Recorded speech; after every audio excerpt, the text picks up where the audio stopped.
ಅತ್ತ ಬಿಜೆಪಿ ನಾಯಕರು ಸಿದ್ದರಾಮಯ್ಯನವರ ವಿರುದ್ಧ ವಾಗ್ದಾಳಿಯನ್ನು ಮಾಡ್ತಾ ಇದ್ದಾರೆ. ಅವರ ಸಚಿವ ಸಂಪುಟದ ಸಹೋದ್ಯೋಗಿಗಳು ಈಗ ಸಿದ್ದರಾಮಯ್ಯನವರ ಬೆಂಬಲಕ್ಕೆ ನಿಂತಿದ್ದಾರೆ. ಹಿಜಾಬ್ ನಿಷೇಧ ವಾಪಸ್ ಹೇಳಿಕೆಗೆ ಸಂಬಂಧಪಟ್ಟಂತೆ ಈಗ ಆರ್.ಬಿ. ತಿಮ್ಮಾಪುರ ಸಿದ್ದರಾಮಯ್ಯನವರನ್ನ ಬೆಂಬಲಿಸಿ ಅವರ ಹೇಳಿಕೆಯನ್ನು ಸಮರ್ಥಿಸಿದ್ದಾರೆ. ನೇರವಾಗಿ ಮಾತನಾಡ್ತಿದ್ದಾರೆ. ಹಿಜಾಬ್ ಬಗ್ಗೆ ಹಿಂದಿನವರು ತೆಗೆದುಕೊಂಡಂತ ನಿರ್ಧಾರ ತಪ್ಪಾಗಿದೆ. ಹಿಂದಿನ ಬಿಜೆಪಿ ಸರ್ಕಾರ ತಪ್ಪು ನಿರ್ಧಾರವನ್ನು ಮಾಡಿತ್ತು.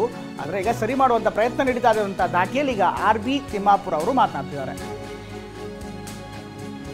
ಕಾಂಗ್ರೆಸ್ ಪಕ್ಷ ಸರ್ವಜನ ಸರ್ವಧರ್ಮ ಸರ್ವ ಜಾತಿಗಳನ್ನು ಸಮಾನ ದೃಷ್ಟಿಯಿಂದ ಕಾಣ್ತಕ್ಕಂಥದ್ದು. ಧರ್ಮಾಚರಣೆ ಯಾವುದೇ ಧರ್ಮ ಇರಲಿ, ಅವರು ತಮ್ಮ ಧರ್ಮವನ್ನು ಧಾರಾಳವಾಗಿ ಅದು ಅನುಭವಿಸ್ತಕ್ಕಂಥದ್ದು, ಸಂಸ್ಕೃತಿ ಸಂಸ್ಕಾರಗಳು ನಡೆಸ್ಕೊಂಡು ಹೋಗ್ತಕ್ಕಂಥದ್ದು. ಆ ದಿಶೆಯತ್ತ ನಾವು ಸರ್ವ ಜನಾಂಗನೂ ಪ್ರೀತಿ ಮಾಡ್ತಕ್ಕಂಥ ಪಕ್ಷ. ಆ ದಿಶೆಯತ್ತ ನಮ್ಮ ನಾಯಕ ಮುಖ್ಯಮಂತ್ರಿಗಳು ಆ ಡಿಸಿಷನ್ ತೆಗೆದುಕೊಂಡದ್ದು ತಪ್ಪತ್ತು ನಾವು ಹೇಳೋಕ್ಕಾಗಲ್ಲ. ನಾವು ಹಿಂದೂ ಧರ್ಮದಲ್ಲಿನೂ ಇನ್ನೊಬ್ರಿಗೆ ಹರ್ಟ್ ಮಾಡಬೇಕಂತೇಳಿ ಎಲ್ಲಿ ಹೇಳೋದು. ಧರ್ಮದಲ್ಲಿ ಭಾಳ ಒಂದು ಅದ್ಭುತವಾದಂಥ ಧರ್ಮ ನಮ್ಮದು. ಇನ್ನೊಂದು ಸಂವಿಧಾನವೂ ಅದೇ. ಯಾವುದೇ ಧರ್ಮಕ್ಕೆ ನೀವು ಹಿಂಗೆ ಆಚರಣೆ ಮಾಡಬೇಕು, ನಿಮ್ಮ ಧರ್ಮ ನಾವು ಹೇಳಿದಂಗೆ ಕೇಳಬೇಕಂತಿಲ್ಲ.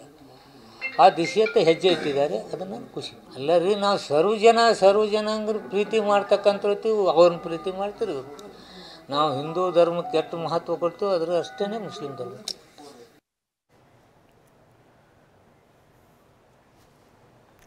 ಇದ್ರ ಜೊತೆಗೆ ಈಗ ಶಿಕ್ಷಣ ಸಚಿವರು ಕೂಡ ನೇರವಾಗಿ ಮಾತನಾಡಿದ್ದಾರೆ. ಹಿಜಾಬ್ ಬಗ್ಗೆ ಸಿಎಂ ಜೊತೆಗೆ ಮಾತನಾಡಿ ನಿರ್ಧಾರ ಮಾಡ್ತೀನಿ ಅಂತ ಶಿಕ್ಷಣ ಸಚಿವ ಮಧು ಬಂಗಾರಪ್ಪ ಹೇಳಿಕೆ ನೀಡಿದ್ದಾರೆ. ಹಿಜಾಬ್ ವಿಚಾರದಲ್ಲಿ ರಾಜಕೀಯ ಮಾಡಬೇಕಾಗಿಲ್ಲ ಅಂತ ನೇರವಾಗಿ ಈಗ ಮಧು ಬಂಗಾರಪ್ಪ ಹೇಳಿದ್ದಾರೆ.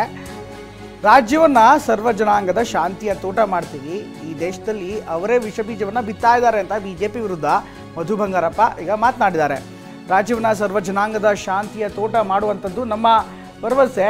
ಈ ದೇಶದಲ್ಲಿ ಅವರೇ ವಿಷಬೀಜವನ್ನು ಬಿತ್ತಾ ಇದ್ದಾರೆ, ಅಂದರೆ ಬಿಜೆಪಿಯವರು ವಿಷಬೀಜವನ್ನು ಬಿತ್ತಾ ಇದ್ದಾರೆ ಅಂತ ಬಿಜೆಪಿ ವಿರುದ್ಧ ಮಧು ಬಂಗಾರಪ್ಪ ಪರೋಕ್ಷ ವಾಗ್ದಾಳಿಯನ್ನು ಮಾಡಿದ್ದಾರೆ. ಇಲ್ಲ, ಅದನ್ನು ನಾನು ನಿನ್ನೆ ಮೈಸೂರಲ್ಲಿ ಪಬ್ಲಿಕ್ಕಲ್ಲಿ ಯಾರೋ ಕೇಳಿದಾಗ ಹಿಜಾಬ್ ವಿಚಾರನ ಮಾನ್ಯ ಮುಖ್ಯಮಂತ್ರಿಗಳು ಈ ಥರ ಹೇಳಿದ್ದಾರೆ. ನಾನು ಅವ್ರ ಜೊತೆಗೆ ಚರ್ಚೆ ಮಾಡಿ ನಾನು ಹೇಳ್ತೀನಿ. ಆಮೇಲೆ ಅದ್ರ ಪೂರಕವಾಗಿ ಅವ್ರು ಹೇಳಿದ್ದಾರೆ. ಆದಮೇಲೆ ನಾನೀಗ ಪಂಜೆ ಹಾಕ್ತೀನಿ, ನಾನು ಶರ್ಟ್ ಹಾಕ್ತೀನಿ, ಅದು ನನ್ನ ಫ್ರೀಡಮ್ಮು. ನಾನು ಕೆಲವರು ಊಟದ ವ್ಯವಸ್ಥೆಯಲ್ಲಿ ಡಿಫ್ರೆಂಟ್ ಆಗಿರ್ತದೆ, ಉಡುಗೆ ತೊಡುಗೆಯಲ್ಲಿ. ಇದು ಸ್ಕೂಲ್ ಇರೋದ್ರಿಂದ ಅದಕ್ಕೊಂದು ಲಿಮಿಟೇಷನ್ಸ್ ಇರ್ತದೆ. ಅದಕ್ಕೆ ಲಿಮಿಟೇಷನ್ ಅಂದ ತಕ್ಷಣ ನಾವು ಧರ್ಮನೂ ಒಂದು ಕಡೆಗೆ ರೆಸ್ಪೆಕ್ಟ್ ಕೊಡಬೇಕಾಗ್ತದೆ, ಎಲ್ಲದೂ ಕೂಡ.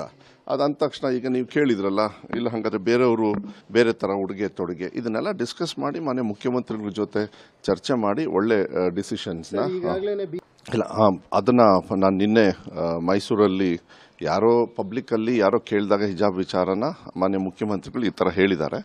ನಾನು ಅವ್ರ ಜೊತೆಗೆ ಚರ್ಚೆ ಮಾಡಿ ನಾನು ಹೇಳ್ತೀನಿ. ಆಮೇಲೆ ಅದ್ರ ಪೂರಕವಾಗಿ ಅವ್ರು ಹೇಳಿದ್ದಾರೆ. ಆದಮೇಲೆ ನಾನೀಗ ಪಂಜೆ ಹಾಕ್ತೀನಿ, ನಾನು ಶರ್ಟ್ ಹಾಕ್ತೀನಿ, ಅದು ನನ್ನ ಫ್ರೀಡಮ್ಮು. ನಾನು ಕೆಲವರು ಊಟದ ವ್ಯವಸ್ಥೆಯಲ್ಲಿ ಡಿಫ್ರೆಂಟ್ ಆಗಿರ್ತದೆ, ಉಡುಗೆ ತೊಡುಗೆಯಲ್ಲಿ. ಇದು ಸ್ಕೂಲ್ ಇರೋದ್ರಿಂದ ಅದಕ್ಕೊಂದು ಲಿಮಿಟೇಷನ್ಸ್ ಇರ್ತದೆ. ಅದಕ್ಕೆ ಲಿಮಿಟೇಷನ್ ಅಂದ ತಕ್ಷಣ ನಾವು ಧರ್ಮನೂ ಒಂದು ಕಡೆಗೆ ರೆಸ್ಪೆಕ್ಟ್ ಕೊಡಬೇಕಾಗ್ತದೆ, ಎಲ್ಲದೂ ಕೂಡ. ಅದಂದ ತಕ್ಷಣ ಈಗ ನೀವು ಕೇಳಿದ್ರಲ್ಲ, ಇಲ್ಲ ಹಾಗಾದರೆ ಬೇರೆಯವರು ಬೇರೆ ಥರ ಉಡುಗೆ ತೊಡುಗೆ, ಇದನ್ನೆಲ್ಲ ಡಿಸ್ಕಸ್ ಮಾಡಿ ಮಾನ್ಯ ಮುಖ್ಯಮಂತ್ರಿಗಳ ಜೊತೆ ಚರ್ಚೆ ಮಾಡಿ ಒಳ್ಳೆ